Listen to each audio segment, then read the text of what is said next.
meminati Allah SWT yang mudah bersikir, insyaAllah. Bismillahirrahmanirrahim. Sayyidina Ammar bin Abasyah radhiyallahu anhu berkata, saya telah mendengar Rasulullah SAW bersabda, di sebelah kanan Tuhan Ar-Rahman, sedangkan kedua tangannya ialah kanan, akan ada orang-orang yang bukanlah para nabi dan bukan para syuhada. Cahaya wajah mereka menarik perhatian orang-orang yang memandang. Para nabi dan syuhada mencemburui dan mengagumi kedudukan mereka yang hampir dengan Allah SWT. Ada orang bertanya, ya Rasulullah, siapakah mereka itu?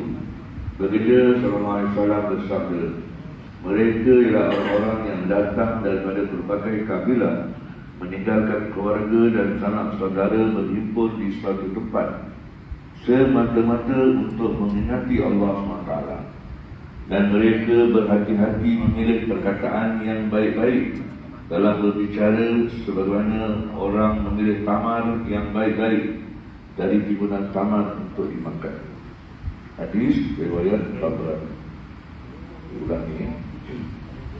Sayyidina Ammar bin Abasyah radhiyallahu anhu berkata, saya telah mendengar Rasulullah SAW bersabda, di sebelah kanan Tuhan Ar-Rahman, sedangkan kedua tangannya ialah kanan, akan ada orang-orang yang bukanlah para nabi dan bukan para syuhada.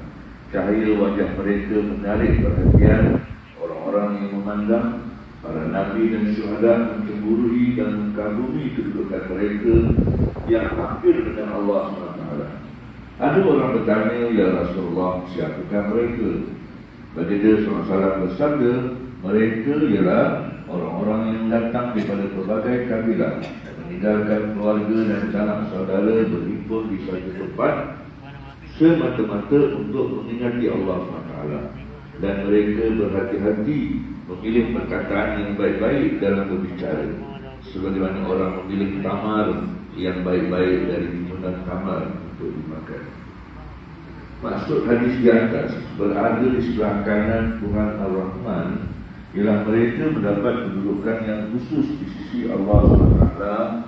Dan maksud kedua-dua tangan Allah SWT adalah kanan, ialah sebagaimana kebiasaan tangan kanan digunakan untuk perkara-perkara yang baik-baik. Demikianlah dari zat Allah SWT hanya kebaikan sahaja yang didapati. Para Nabi alaihissalam dan syuhada mencemburui dan mengagumi mereka adalah kerana amalan mereka yang khusus itu. Sedangkan darjat para Nabi dan syuhada lebih tinggi daripada mereka berkali-kali ganda. Sayyidina Abdul Rahman bin Syar bin Hunayf radhiyallahu anhu berkata, semasa baginda SAW berada dalam rumahnya, telah turun ke atas baginda ayat wasbir nafsaka ma'al ladzina yad'una rabbahum bil ghadati wasy'ash wal 'ashi. Kamu hendaklah bersabar, duduk bersama orang-orang yang menyeru Tuhan mereka pada waktu pagi dan petang. Lantas baginda SAW terus keluar mencari mereka dan mendapati satu kumpulan sedang mengingati Allah SWT. Antara mereka ada yang kusut asai rambutnya, kulit kering, dan ada yang hanya mempunyai satu helai kain sahaja.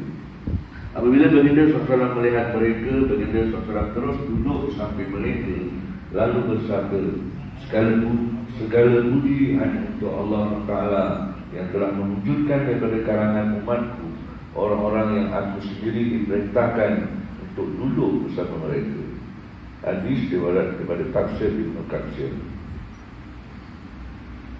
Sayyidina Abdullah bin Ammar radhiyallahu anhu berkata, saya bertanya kepada Nabi SAW, wahai Rasulullah, apakah ganjaran dan pahala majlis zikir? Baginda SAW bersabda, ganjaran bagi majlis zikir ialah syurga. Mus'ad Ahmad dan Tabrani. Sayyidina Abu Sa'id Al-Khudri radhiyallahu anhu meriwayatkan bahawa sesungguhnya Rasulullah SAW bersabda, Allah SWT mengisytiharkan pada hari kiamat. Hari ini orang-orang yang berhimpun di padang mahsyar akan mengetahui siapakah orang-orang yang mulia.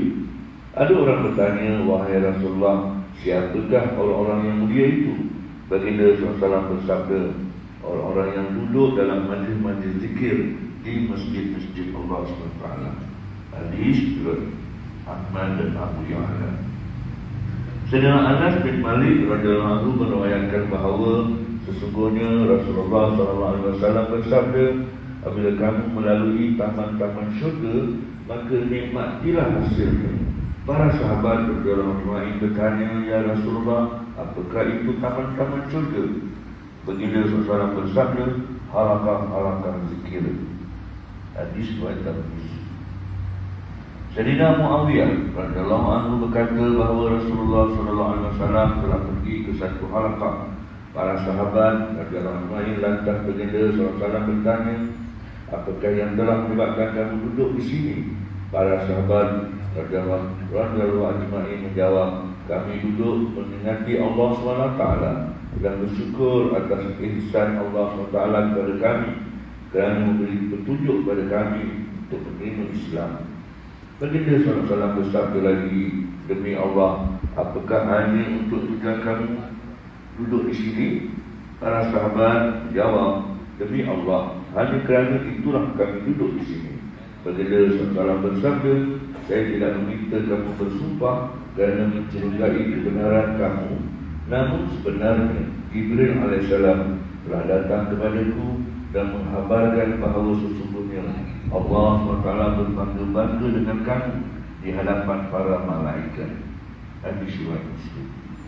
Sayyidina Abu Razin radhiyallahu anhu meriwayatkan bahawa Rasulullah SAW berkata kepadanya, apakah berat?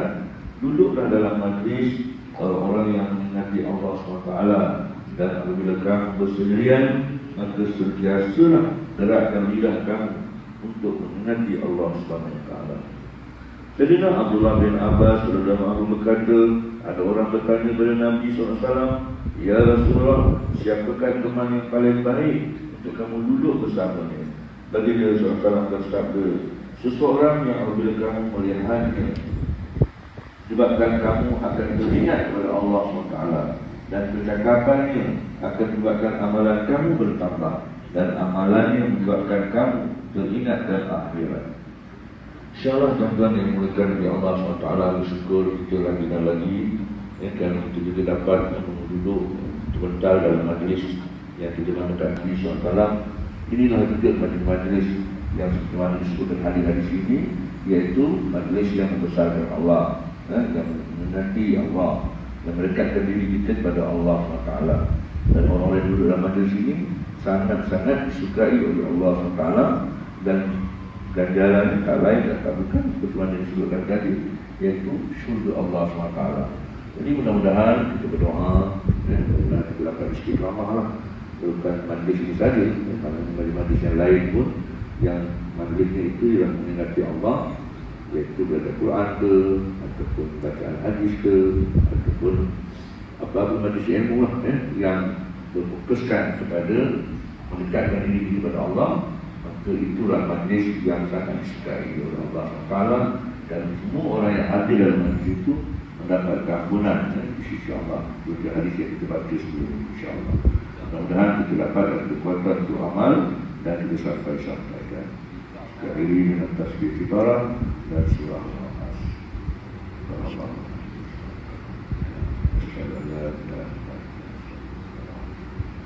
Bismillahirrahmanirrahim. Ila ladina amanu wa amilu shalihat wa tawassaw bil haqq